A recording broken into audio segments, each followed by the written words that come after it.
Let's go. Alors, vous avez tous normalement presque reçu le livre Découvrez vos points forts. Qui ne l'a pas encore reçu, c'est OK. OK, Jessie, c'est géré ou pas? Ouais, OK. Qui a fait le test? C'est OK si vous ne l'avez pas fait. OK, super. Oui, oui, oui, c'est en ligne de toute façon. OK, top. Donc, que vous ayez fait le test ou pas, ça ne change rien à l'exercice qu'on va faire tout de suite à l'atelier. Par contre, forcément, ça aide un petit peu. Donc, je vous ai mis toute une liste de questions. Donc, vous avez tous accès au document de travail. Je vous invite à vous y connecter. Le menu du Wi-Fi. Le menu du Wi-Fi où il se trouve. OK. Si tu peux le faire avancer. Tiens. Donc, introduction. Introduction. Si vous passez toute votre vie à réparer vos échecs, vos points faibles, à essayer d'avoir la moyenne partout, ça va être très compliqué de réussir. Okay? Les plus grandes personnes, ceux qui ont le plus accompli, ne sont pas des gens qui sont moyens partout. C'est qu'à un moment donné, ils sont excellents sur un truc, ou deux trucs, allez, ou trois trucs. Je ne dis pas non plus qu'on s'en fiche, allez, je vise le 20 de moyenne en maths et tant pis si j'ai 0 en français. Okay, je pense que c'est important, soyons pragmatiques. Faisons attention parfois à ce qu'on peut lire et ce qu'on peut trouver. Ça, tiens, salut Marielle, je ne t'ai pas salué tout à l'heure. C'est bien d'avoir 10 de moyenne partout. Par contre, ça ne sert à rien d'avoir 15 de moyenne partout. On cherche à avoir des 18, 19 dans quelques matières et on se concentre là-dessus. Parce qu'en fait, on a reçu un héritage culturel, éducatif, génétique, pourquoi pas, qui nous permet d'avoir un levier beaucoup plus fort. C'est-à-dire qu'encore une fois, Kylian Mbappé, si on l'avait fait jouer au golf, il ne serait pas devenu qui il serait devenu en fait. Okay, vous voyez l'image? Beyoncé, si elle avait été, je ne sais pas, ça se peut, elle écrit autrice, elle n'aurait pas eu le succès qu'elle aurait eu en tant que chanteuse. C'est aussi simple que ça. Donc, je vous invite à avoir ce mindset. Donc, il y a une série de questions que je vais vous poser, mais deux choses importantes en introduction. La première, c'est qu'il va falloir y répondre tant que possible sans cette notion de peur. Parce que si on a peur, évidemment qu'on laisse ça va nuancer, ça va polluer toutes nos réponses. Ok, par exemple, si je commence à vous poser la question, qu'est-ce que je préfère entre un challenge, un sommet virtuel, un workshop, atelier dans la catégorie événement? Si vous avez peur, vous allez dire non, rien. Vous n'allez même pas réfléchir en fait. Et vous allez peut-être choisir le truc qui fait le moins peur. Mais non, ce n'est pas le but de l'exercice. Le but de l'exercice, c'est la meilleure version de vous-même. Le vous, dans 3 ans, 5 ans, répondrait quoi à cette question? Donc ça, c'est important que vous n'ayez pas ce côté peur. La deuxième chose, c'est que cet exercice ne doit pas être une excuse pour ne pas passer à l'action. En mode, je ne trouve pas ma force, du coup, j'attends, je cherche, je continue à chercher, on verra plus tard. Okay, l'entrepreneuriat, c'est du pragmatisme. Vous ne pouvez pas juste attendre et continuer à faire des tests et des tests et des tests avant de vous lancer. Donc, si vous retenez ces deux choses-là tout le long, ça va être important de le retenir tout le long, vous allez pouvoir mieux répondre aux questions. Donc, je ne vais pas vous lire toutes les questions, je vais vous laisser les lire, ça sera plus rapide. Il y a pas mal de choses. On pourra échanger et puis on fera des groupes de partage après. Des groupes en petits groupes, je vais vous faire partager. Okay, et on se retrouvera après par la suite. Donc, je vous laisse lire ça et si vous avez des questions, allez-y, si tout n'est pas clair. Et donc, forcément, appuyez-vous des résultats au test que vous avez fait, si vous l'avez fait. Ok, maintenant que vous voyez que, ah tiens, ça en fait, ce n'est pas un défaut, c'est même une qualité. Ok, je vous partage juste un truc et puis après, je vous laisse bosser. Moi, quand j'ai vu que l'une de mes forces, c'était la partie relationnelle, eh ben, j'ai commencé à créer des événements en fait. En 2014, j'ai monté la première conférence et à l'époque, il n'y avait aucun entrepreneur web qui faisait des conférences. Okay, 2014, ça paraît pas loin, mais en tout cas, voilà. Et mon business a commencé à décoller à ce moment-là. Quand j'ai vu qu'en fait, j'étais quelqu'un de très sociable, qui aimait discuter, qui aimait échanger, qui aimait réunir des gens, bah ça, je me suis dit, bah, c'est des qualités pour organiser des matchs de foot, regarder des matchs de foot, aller au ciné. Et j'ai dit, mais non, en fait, je fais ça très bien dans ma vie perso, pourquoi je ne le ferais pas dans ma vie pro? À quoi ça pourrait ressembler? Bah, je vais faire des conférences. À l'époque, c'était en mode, quoi, il faut que je loue une salle, mais je ne sais pas quoi. Mais comme on aime faire ça, on voit que c'est dans notre zone de génie, bah, ça devient hyper fluide. Okay. Et c'est là que mon business a commencé à se développer avec des inconvénients que je vais vous présenter aussi après. Donc, voyez, surtout dans votre vie perso, qu'est-ce que vous faites de bien que vous pouvez rapatrier dans votre vie pro. Ok, je vous laisse me poser des questions si vous en avez, si vous voulez échanger, avec grand plaisir. Et puis, si vous avez des insights, des partages, n'hésitez pas aussi. Est-ce qu'il y en a qui utilisent leur sens de l'humour dans leur business? Ouais, c'est hyper important. Et j'entends, je connais des gens parmi vous qui sont très drôles et je pense pas que vous l'utilisez autant que vous ne le pourriez. Donc, ouais, j'avais ça en tête. Comment? Toi, est-ce que ça sent sur les réseaux sociaux que t'es drôle? Non.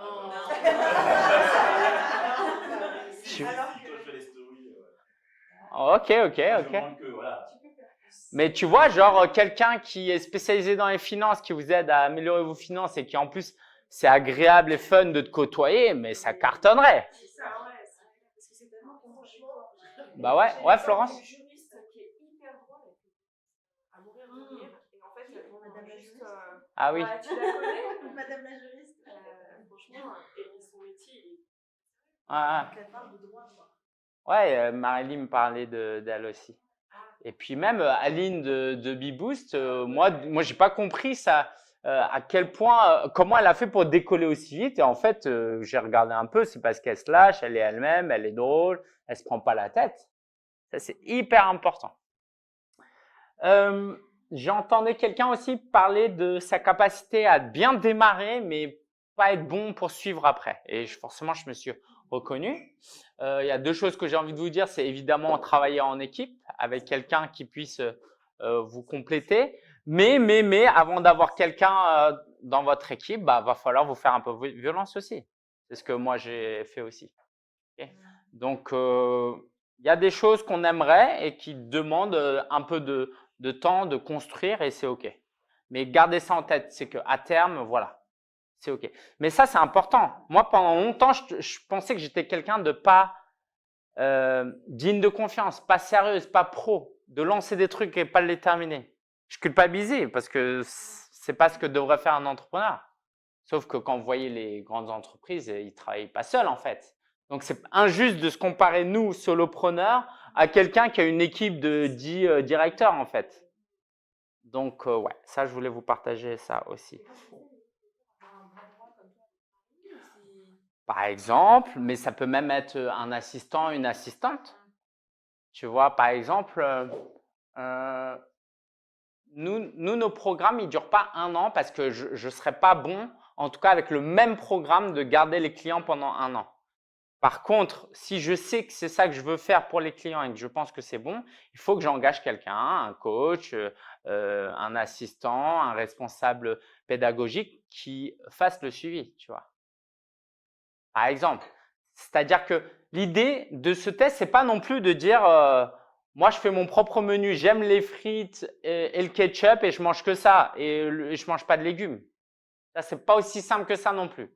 Et c'est pour ça que ce test, il est aussi, voilà, faut y aller aussi avec raison. Okay. À la limite, quand vous travaillez en tant que salarié, vous pouvez chercher une entreprise où quelqu'un vous prend tel quel, et puis c'est tout. Mais en tant qu'entrepreneur, malheureusement, il y a des qualités que vous avez quand même besoin d'avoir.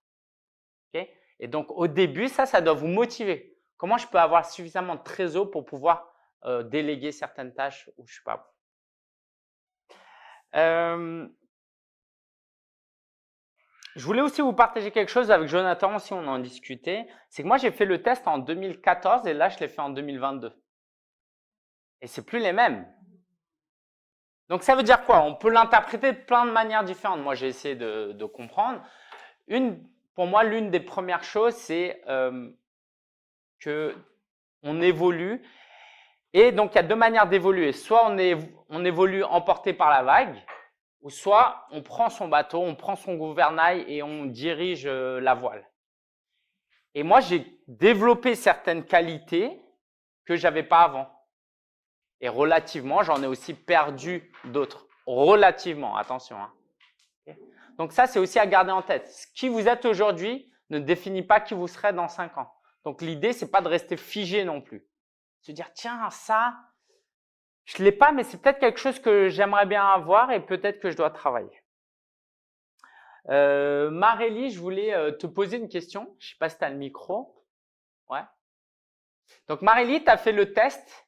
J'ai juste envie de te demander, est-ce que tu as le micro? Ouais.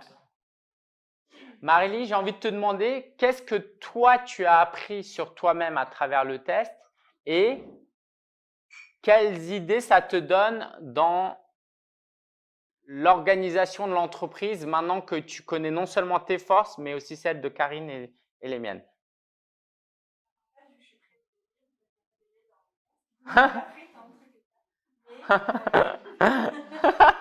Trop bon.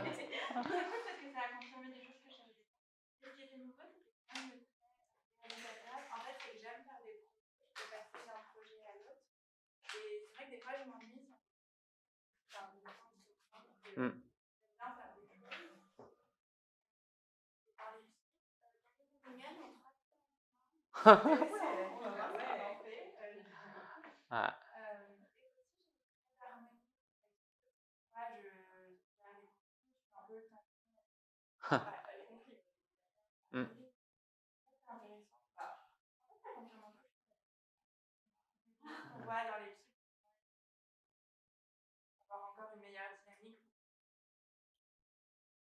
Cool, top, merci beaucoup pour ton partage, Marélie, qui me touche forcément. Et puis voilà, c'est des choses qu'on vous partagera aussi parce qu'en interne, il y a des changements qui se font, il y a des prises de conscience de ma part.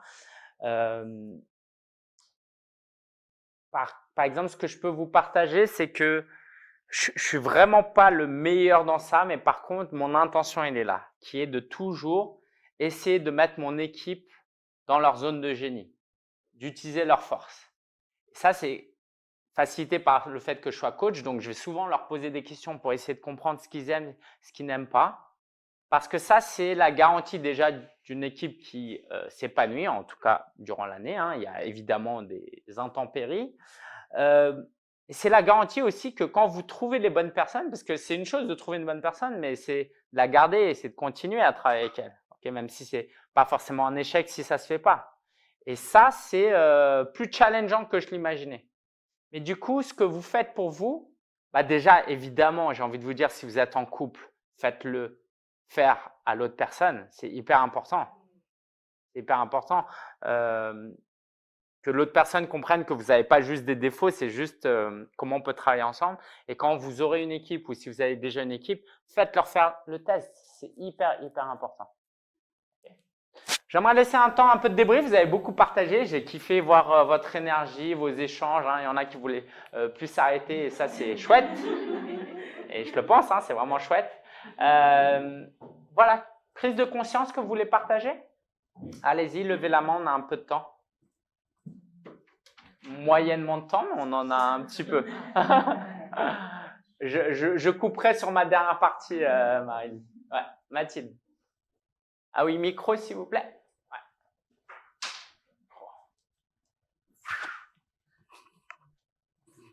Ouais, merci. Prise de conscience. Je réagis à ce que tu disais.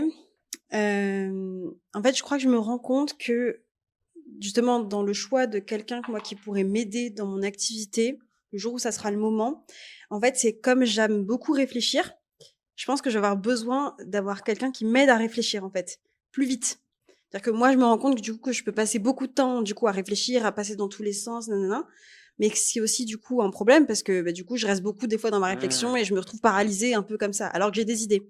Et donc, la prise de conscience que j'ai, c'est que trouver une personne qui, du coup, apprécie le fait de réfléchir ensemble et qui me permet, du coup, de sortir les trucs les plus importants dans ce que je vais dire, quoi. Ouais, donc moi, ça m'aide pas mal, là, de me rendre compte de ça. C'est-à-dire que je suis pas obligée de, moi, sortir de ma zone de génie, quoi, en l'occurrence, mais de trouver vraiment des compléments, en fait. Je trouve ça juste génial et hyper enthousiasmant. Ça donne envie, du coup, de travailler avec des gens. Alors qu'à la base, je suis plutôt en mode solo dans mon coin, etc. Ça me parle grave, je suis hyper comme ça moi aussi.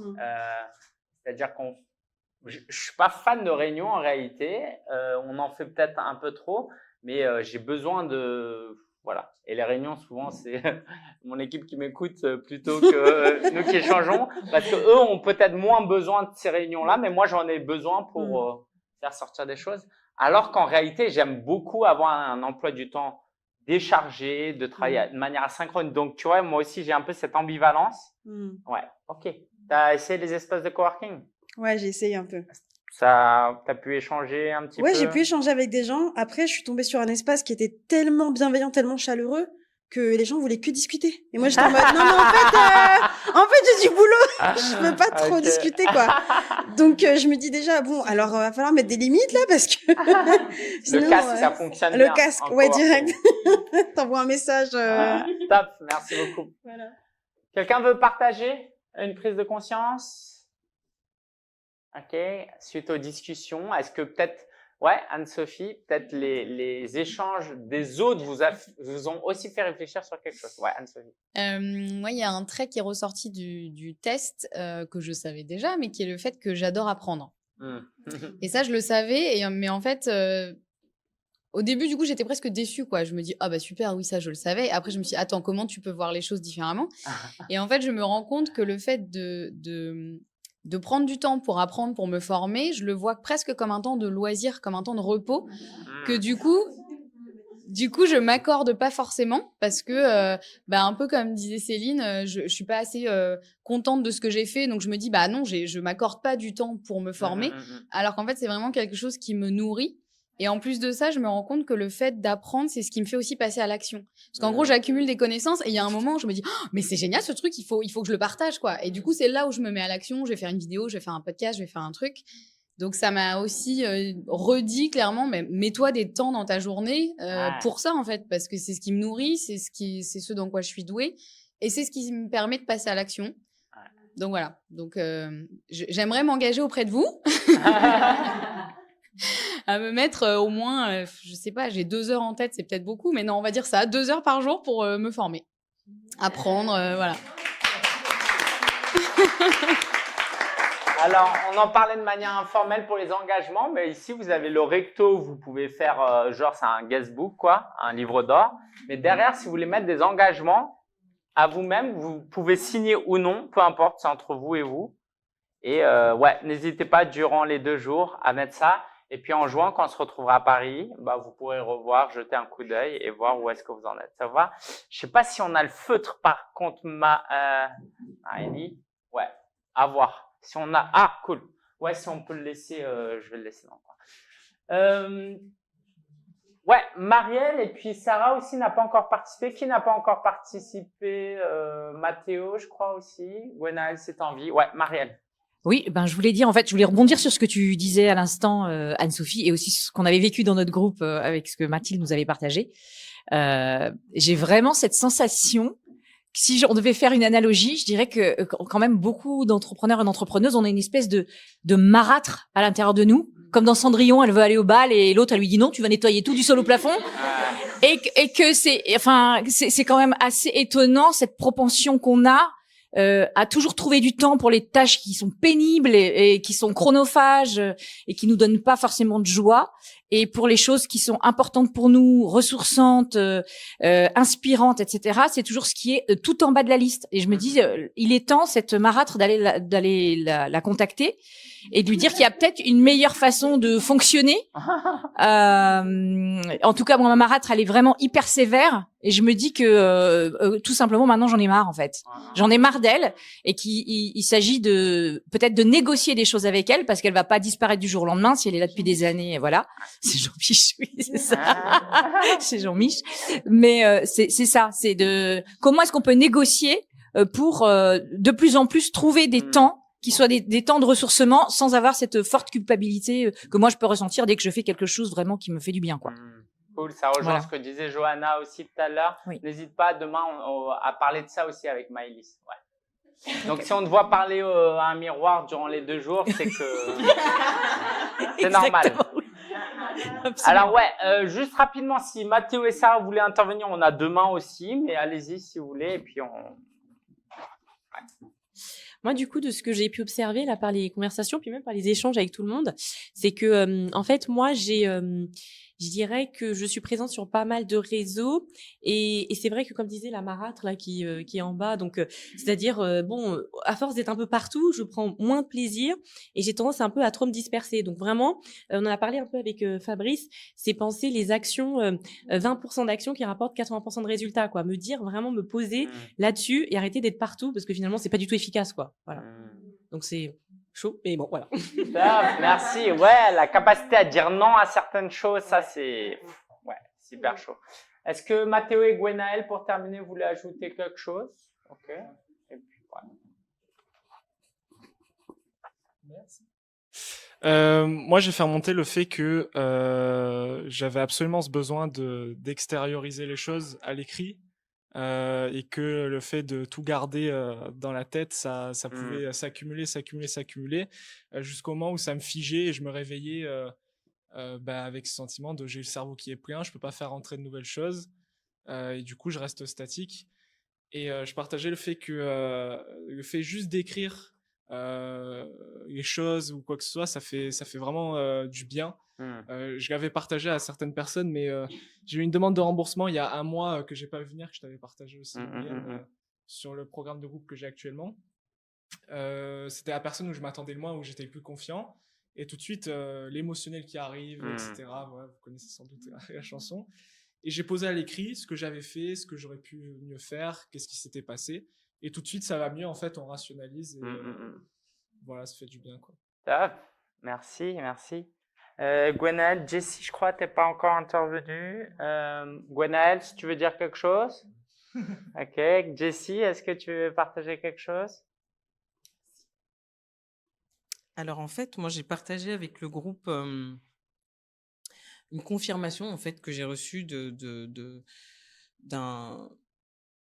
voix supplémentaire, en tout cas d'une nouvelle corde que je vais ajouter à mon arc pour pouvoir être à 100% alignée en fait avec ma personnalité, avec mon message, avec ce que je pense être dans ma mission aussi, sans toutefois laisser mettre de côté ce que j'ai déjà commencé parce que du coup je deviens polyglotte au niveau de mes messages. Voilà, je vais parler à des personnes qui ont un langage différent et des personnes qui parlent ma langue aussi. Voilà. Est-ce que tu veux être un peu plus précise?